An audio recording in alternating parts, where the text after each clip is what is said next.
Donc, on passe au corrigé de l'application numéro 3.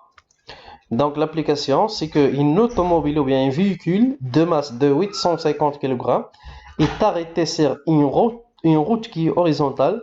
Au démarrage, il est propulsé, ça veut dire ايش تحل دفعناها ou bien l'effort ديال الموتور ديالها propulsé par une force F qui est constante dans la composante horizontale ديالها apport intensité de 210 newtons. Donc, premièrement, quelle est la nature de mouvement? La nature de mouvement, c'est très simple. Il est arrêté. وفاش غادي ندفعوها par l'effort F, غنلاحظوا أن la vitesse غتبدا من الزيرو وغادي تفاري. Lorsque la vitesse il varie, ça veut dire que l'accélération il est constante. Donc, c'est un mouvement sur une route horizontale, donc mouvement de translation qui est rectiligne et uniformément varié. Maintenant, on cherche à calculer l'accélération. Toujours, on va appliquer le principe fondamental de la dynamique. C'est le cas de la translation.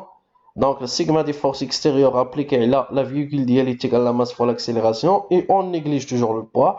Donc, l'effort est égal à la masse fois l'accélération. Donc, l'accélération est égale à l'effort. On fait la projection et on calcule l'accélération. Donc, la projection d'F là, la ligne horizontale.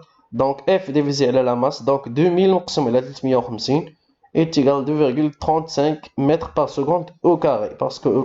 Pourquoi au carré? Parce qu'il s'agit d'une accélération. C'est bon. Donc, on cherche maintenant à calculer la distance.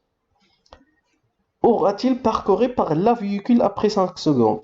Donc, les équations de mouvement. Les équations de mouvement, donc on sait que x de t est égal à l'accélération fois le temps au carré et les juges, zaïd la vitesse de départ ou bien initiale fois le temps, zaïd la position initiale. Si on considère que la position initiale est 0, donc et la vitesse, il est arrêté, donc est égal à 0, donc automatiquement x de t est égal à l'accélération fois t au carré sur juge.